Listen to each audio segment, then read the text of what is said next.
Okay, चलिए सीधे इसमें डाइव करते हैं। आज के इस एक्सप्लेनर में हम भारत के रक्षा क्षेत्र में हो रहे एक बहुत बड़े और ऐतिहासिक बदलाव को डिकोड करने वाले हैं। एक समय था जब भारत दुनिया के सबसे बड़े हथियार आयातकों में गिना जाता था, लेकिन आज की तस्वीर बिल्कुल अलग है। भारत अब आधुनिक रक्षा सिस्टम्स जैसे HAPS, DRDO का टारा बम किट और आर्मीनिया जैसे देशों के साथ रणनीतिक सहयोग के जरिए दुनिया भर में एक ग्लोबल डिफेंस इकोसिस्टम क्रिएटर के रूप में उभर रहा है। आज की हमारी मिशन ब्रीफिंग का फ्लो एकदम क्लियर है। हम एक लॉजिकल जर्नी तय करेंगे। सबसे पहले जियोपॉलिटिक्स और आर्मेनिया पार्टनरशिप को समझेंगे, फिर इलेक्ट्रोमैग्नेटिक वॉरफेयर में हैप्स के रोल पर बात करेंगे, उसके बाद टैक्टिकल मारक क्षमता यानी टारा किट का एनालिसिस करेंगे और अंत में लेजर और MRO जैसी फ्यूचर टेक्नोलॉजीज पर एक नजर डालेंगे। अब इस पूरी चर्चा का जो कोर थीम है वो इस एक लाइन में छिपा है। भारत अब सिर्फ हथियारों का निर्यात नहीं कर रहा है, बल्कि अपने पूरे रक्षा निर्माण इकोसिस्टम को एक्सपोर्ट कर रहा है।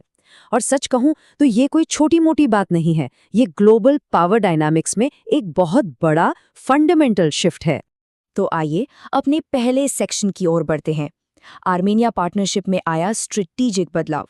दुनिया की जियोपॉलिटिक्स कैसे किसी देश को सिक्योर डिफेंस मैन्युफैक्चरिंग की तरफ धकेलती है, इसका ये एक परफेक्ट एग्जाम्पल है। और ये पार्टनरशिप कितनी तेजी से आगे बढ़ रही है वो वाकई इंप्रेसिव है। जरा इस मोमेंटम को देखिए। 2022 में आर्मेनिया ने पिनाका का ऑर्डर प्लेस किया, 2024 खत्म होते होते लॉन्चर की डिलीवरी पूरी हो गई और अब 2026 तक गाइडेड पिनाका रॉकेट्स का इंडक्शन भी शुरू हो जाएगा। लेकिन असली गेम चेंजर बात यह है कि आर्मेनिया अब सिर्फ रेडीमेड हथियार नहीं खरीद रहा है, वो अपने ही देश में गाइडेड पिनाका रॉकेट्स और 155 mm आर्टिलरी के लिए लोकल प्रोडक्शन लाइन सेटअप करने के ऑप्शंस एक्सप्लोर कर रहा है। ऐसा क्यों? क्योंकि लंबे युद्ध के दौरान बाहरी सप्लाई चेन कभी भी टूट सकती है। ऐसे में लोकल मैन्युफैक्चरिंग कैपेबिलिटी ही वो ताकत है जिससे कोई भी देश बिना किसी बाहरी डिलीवरी के डर के तुरंत अपने हथियार रिप्लेस कर सकता है। अब ट्रेडिशनल फायर पावर से थोड़ा आगे बढ़ते हैं और नियर स्पेस वॉरफेयर इकोसिस्टम पर फोकस करते हैं। ये है हमारा दूसरा सेक्शन, इलेक्ट्रोमैग्नेटिक वॉरफेयर और हैप्स। इसे थोड़ा डिकोड करते हैं। हाई एल्टीट्यूड सूडो सैटेलाइट यानी हैप्स नियर स्पेस में लगातार उड़ने वाला एक ऐसा प्लेटफॉर्म है जो advanced electronic warfare jamming system से लैस होता है। अगर इसे विजुअलाइज करना हो तो समझ लीजिए कि ये नॉर्मल ड्रोन्स और स्पेस सैटेलाइट्स के ठीक बीच में काम करने वाली एक अनूठी ऑपरेशनल लेयर है।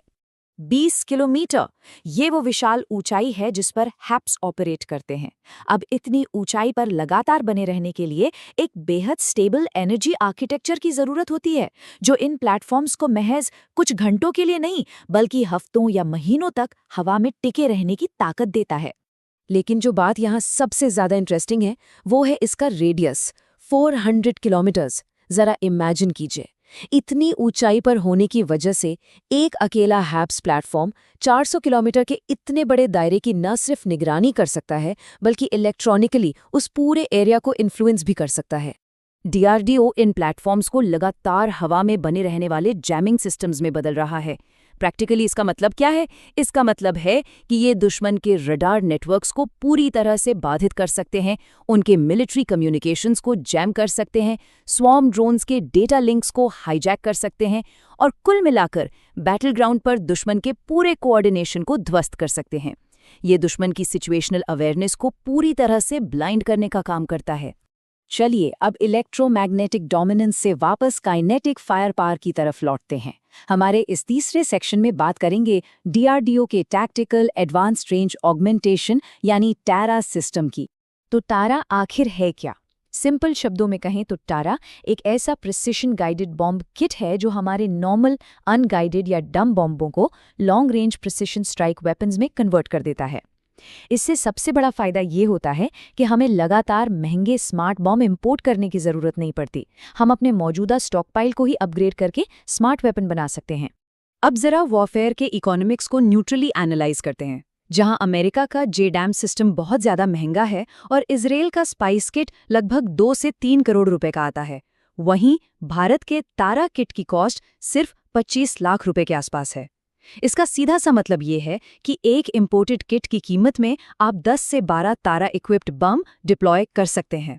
तो यह क्रूशल पॉइंट ये है कि तारा एक साथ दो चीजों को बैलेंस करता है, क्वांटिटी और एक्सट्रीम प्रिसिशन। 80 से 150 किलोमीटर की स्ट्राइक रेंज और 3 से 5 मीटर की अचूक सटीकता।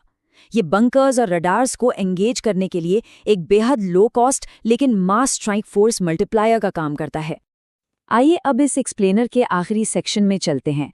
यहाँ हम फोकस करेंगे कि कैसे हमारा प्राइवेट सेक्टर और डोमेस्टिक मेंटेनेंस भारत की रक्षा आत्मनिर्भरता को पूरी तरह से सॉलिडिफाई कर रहे हैं। सबसे पहले बात करते हैं एक कमाल के प्राइवेट सेक्टर इनोवेशन की, पारस डिफेंस का रे स्ट्राइक 9। ये एक high powered directed energy laser weapon है जो 3 किलोवाट से लेकर 9 किलोवाट तक के वेरिएंट्स में डिप्लॉय किया जा सकता है।